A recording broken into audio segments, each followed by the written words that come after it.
No more guns. Gun control, secularism, authoritarianism, prohibition, protection, supremacy, autonomy, governmental, civil rights, duty, that words have a meaning.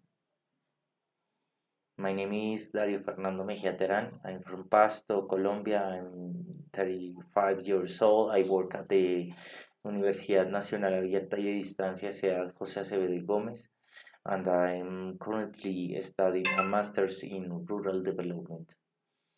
It's difficult to understand from the Latin American point of view to speak of the right to legally carry arms as a state policy in the United States, covered under the Second Amendment of the Constitution since this approval in 1791. However, it's necessary to analyze this sociopolitical phenomenon because it's totally foreign to our reality, and it could happen that these same thoughts are transferred to our country. Initially, I want to mention that I don't agree with the use of weapons or any other violent means of imposition. Therefore, I don't agree with the right proclaimed by the Second Amendment of the United States Constitution. Obviously, the use of weapons must be treated as a duty and not as a right of self-defense, as strangely described in the video called "Gun Ownership is a Constitutionally Right," and everything described by the conservative group called Prager U. When carrying out a review of the statistics and the different articles that have studied this phenomenon, we can find that the expiration of the laws is evident, especially when the 21st century has arrived full of significant changes.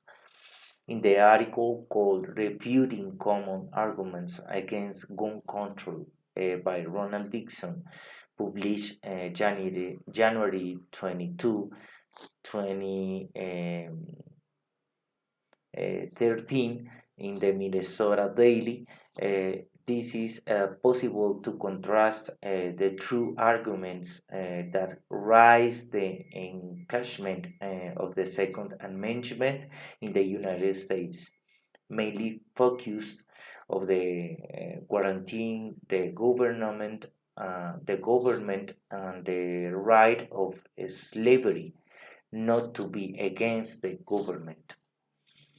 In the article called The Overlooked Player in the National Crisis, published in August 6, 2020 on the website of the Center for American Progress, the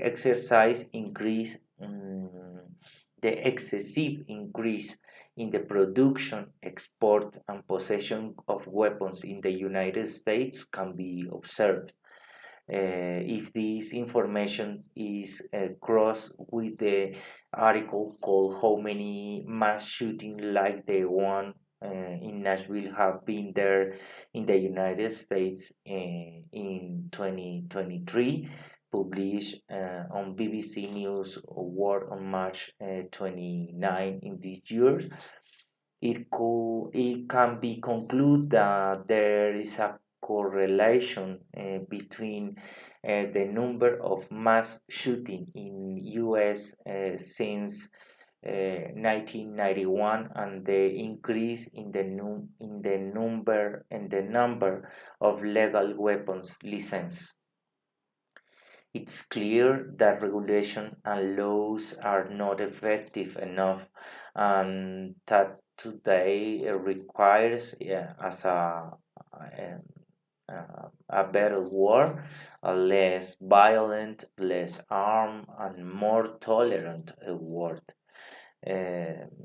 Thank you so much.